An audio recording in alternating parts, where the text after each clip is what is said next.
Барлығына сәлем достар. Бүгін біз трикотаж шалбар тігетін боламыз. Бұл трикотаж шалбар жүктілік кезінде де өте ыңғайлы және одан кейінгі уақытта да киюге болатын шалбар болады. Ендеше бастайық. Ең алдымен бізге осындай кашкарсе матасы қажет. Оң жағы ішінде, теріс жағына сызамыз. 16 сантиметрді белгілеп аламыз және дәл ортасы 8-ді таңдаймыз. Осы сызықты тура жоғарыға көтереміз. Бір жарым және бір жарымды белгілеп, осы екі нүктені бір-бірімен қосамыз. Бұған қосымша бізге осындай потайной замок қажет болады, ұзындығы 20 сантиметр. Мынау бізде алдыңғы бой, мынау артқы бой. Негізі белдік бөлек болады, бірақ мен осы жолы белдікті осылай қайырып тігетіндіктен қосымша 5 сантиметр алдым. Сол 5 сантиметрді қазір белгілеп аламыз. Мінекей. Және замогымыз осы жерден басталады. Замоктың мына тісі біткен жерге шейін белгілеп қоямыз. Толықтай тікпейміз. Мысалы, замок басталғаннан соңына дейін 20 сантиметр, мен 16,5 тігем. 16,5 сантиметр аламын, себебі осы жеткілікті болады. Және негізгі матадан да 16,5-ды белгілеп аламын. Мінекей. Енді осы белгі бойынша замогымызды тігіп шығамыз.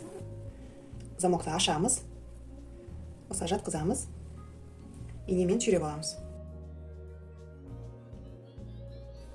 Тікпестен бұрын біз лапканы ауыстырамыз.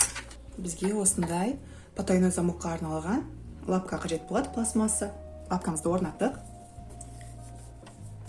Белгіленген жерге тура инені әкеп түсіреміз. Мінекей дәл түсті. Мына замокты осылай ашып отырып тігеміз. Закрепка береміз.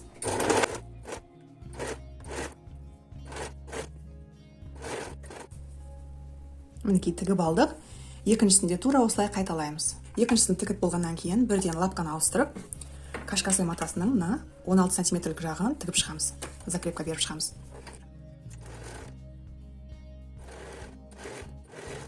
Мінекей осындай замок пайда болды. Енді мына қалған бұрышты замок біткенге шейінгі жерді осылай теріс қаратып, замокты көтеріп, инемен түйреп, тігін машинасында тігіп аламыз. Мінекей осылай тігіп алдық.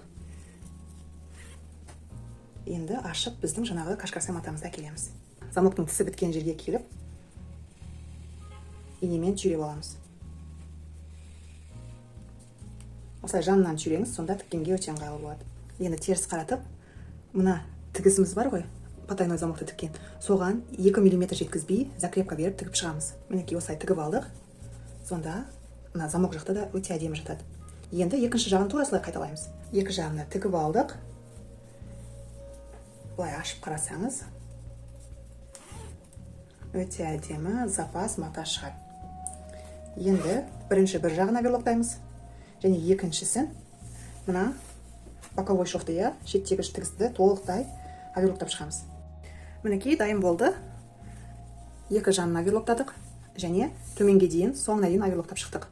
Үтіктеп алдық. Жанындағы екі замок бізде дайын болды. Енді екі балақты бір-бірімен қосу қажет.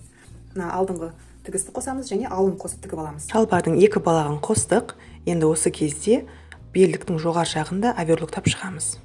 Замоктың артық тісін оңға тартып, шалбардың белдігін осылай видеодағыдай қайырып, инемен түйреп, тігін машинасында тігіп шығамыз. Мінекей осылай тігіп алдық.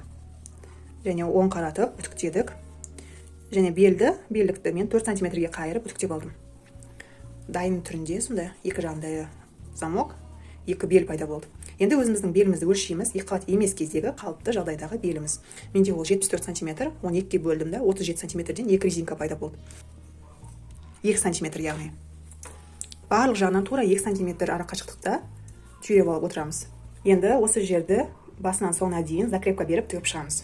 Мінекей екі жағынан тігіп алдық резинканы және мен қолмен көктеп алдым.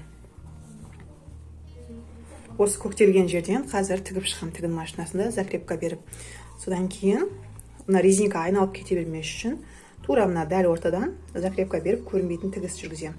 Арт жағынан да тура солай істеймін. Сонда біздің белдігіміз дайын болады. Мінекей бізде трансформер шалбар пайда болды. Бұндай шалбарлар интернет кеңістігінде сұранысқа өте ие. Сол себепті де өзіңіз жақындарыңызға тігіп, қолыңызды жаттықтырып, тапсырысқа тігуді бастаңыз. Видео пайдалы болды деген үміттемін. Сіздермен болған Гүлханай. Каналға жазылып, лайк басып, комментарий жазуды ұмытпаңыз. Келесі кездескенше.